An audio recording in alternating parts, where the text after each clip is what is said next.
अलविदा खमनेई साहब। जी हाँ, 2 देश 5 शहर 7 दिन, खमनेई साहब की विदाई का पूरा शेड्यूल। नमस्कार, मैं हूं नीलू। आज बात इस पर भी होगी और साथ ही बात होगी कि जिस तरह से अयातुल्ला अली खामनेई साहब के जनाजे में शामिल होने के लिए देश विदेश से लोग पहुंचे हैं। ईरान, इराक और बहुत सारे मुल्कों से लोग पहुंचे हैं। अब इसके बाद वहां पर हमले की भी धमकी दी जा रही है और किस तरह से अब अमेरिका कह रहा है कि इस हमले को वो रोकेगा, वो ईरान के साथ है। तो चलिए शुरुआत करते हैं। ईरान के पूर्व supreme leader Ayatollah Ali Khamenei की अंतिम विदाई की अब रस्में शुरू हो गई है। 28 फरवरी को अमेरिका और इजराइल के भीषण हवाई हमलों में अयातुल्ला अली खामनेई साहब का निधन हो गया था, जिसके बाद पश्चिम एशिया में भीषण युद्ध की शुरुआत हो गई थी। जंग के बीच खामनेई के पार्थिव शरीर को फॉरेंसिक मॉर्चरी के रेफ्रिजरेटर कोल्ड स्टोरेज में रखा गया, सुरक्षित रखा गया और अब सीजफायर की घोषणा के बाद खामनेई साहब को नम आंखों से विदाई दी जा रही है। 3 जुलाई शुक्रवार से खामनेई साहब के अंतिम संस्कार के कार्यक्रम शुरू हो गए हैं, जिसमें कई देशों के प्रतिनिधि शामिल हो रहे हैं। देखिए, कल का मंजर भी हमने देखा कि किस तरह से लोग फूट फूट कर रो रहे थे। उनके अपने चाहने वाले, उनके देश के लोग, बड़े नेता, सभी की आंखें नम थी और सभी उन्हें भावपूर्ण श्रद्धांजलि दे रहे थे। अभी कहाँ रखा गया है खामनेई साहब का पार्थिव शरीर, वो भी आपको बताते हैं। तो खामनेई का पार्थिव शरीर अभी ईरान की राजधानी तेहरान के ग्रैंड मुसल्ला मस्जिद में रखी गई है, जहां देश विदेश से पहुंचे प्रतिनिधि उन्हें श्रद्धांजलि दे रहे हैं। ईरान ने खामनेई की अंतिम विदाई और राजकीय अंतिम संस्कार के लिए खास तैयारियां की हैं। उनके पार्थिव शरीर को ईरान और इराक के 5 प्रमुख शहरों, जिसमें तेहरान, कौम, नजफ, करबला और मशहद लेकर जाया जाएगा। तेहरान की बात की जाए तो ईरान की राजधानी तेहरान है, जहां पर 3 जुलाई से खामनेई साहब को अंतिम विदाई देने की जो रस्में हैं वो शुरू हो चुकी हैं। खामनेई साहब, उनकी पत्नी, बेटी, दामाद और 14 माह की पोती की ताबूतों को अंतिम दर्शन के लिए तेहरान की ग्रैंड मुसल्ला मस्जिद में रखा गया है, जहां पर आम जनता और 100 से अधिक देशों के विदेशी मेहमान और प्रतिनिधि उन्हें श्रद्धांजलि दे रहे हैं, जिसकी तस्वीरें भी आपने देखी कि किस तरह से अलग अलग मुल्कों से करीब करीब 90 मुल्कों से प्रतिनिधि यहाँ पर पहुंचे हैं।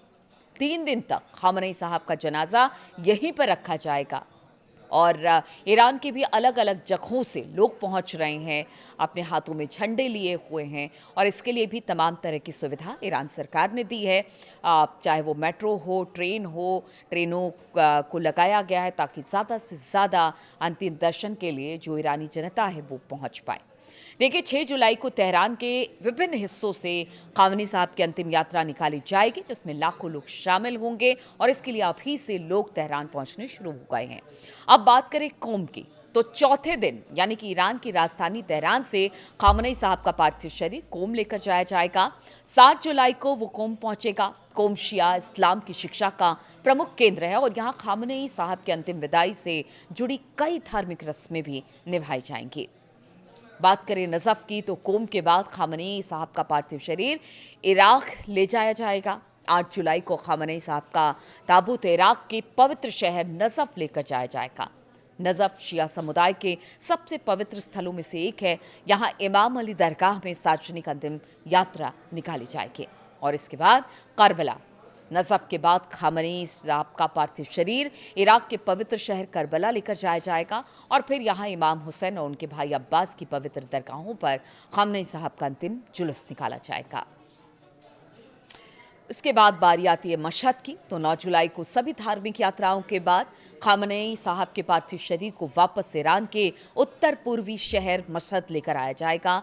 मशहद खामनेई का गृह जिला है।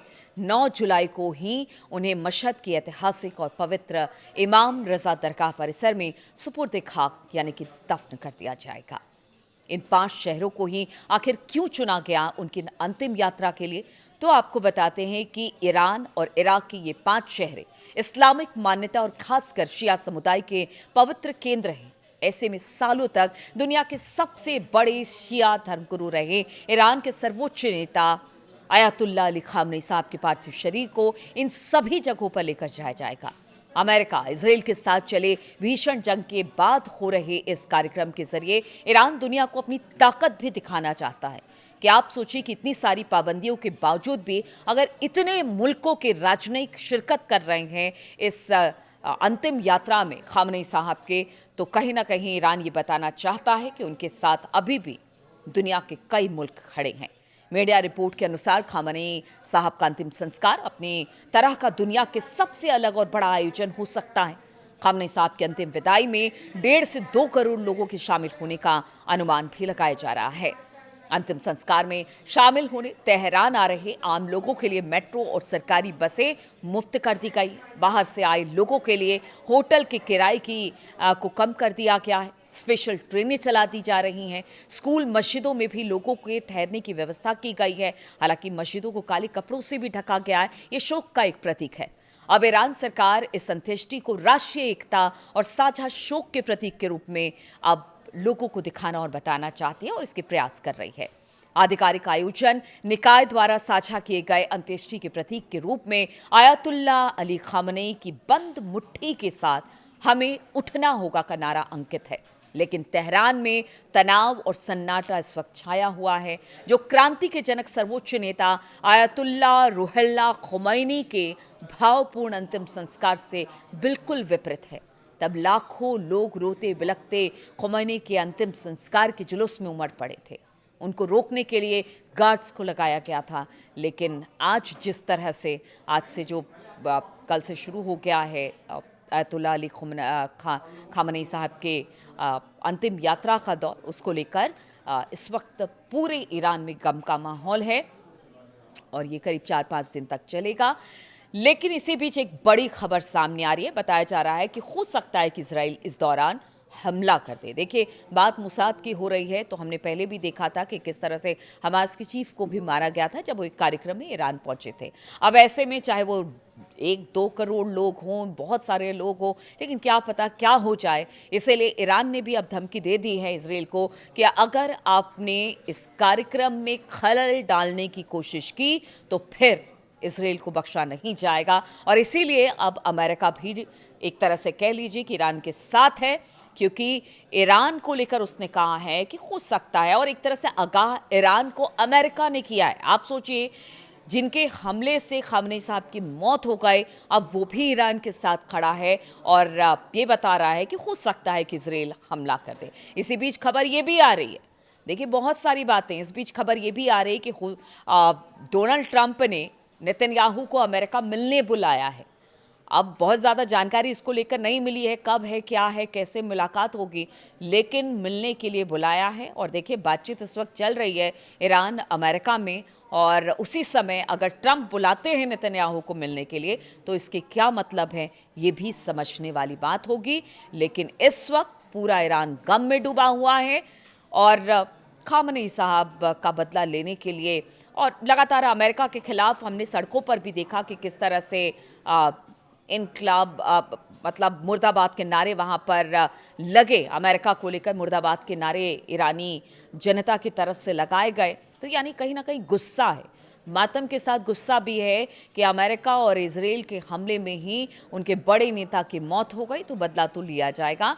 लेकिन देखिए, चूंकि इस वक्त बातचीत चल रही है, लेकिन इसी बीच अगर नेतन्याहू और ट्रंप मिलते हैं तो ये भी बड़ी खबर है। और साथ ही साथ अगर ईरान पर किसी तरह का भी कोई भी हमला, छोटा हो बड़ा हो, किसी तरह का भी हमला होता है तो वो भी कहीं ना कहीं एक बड़े युद्ध की तरफ संकेत करेगा।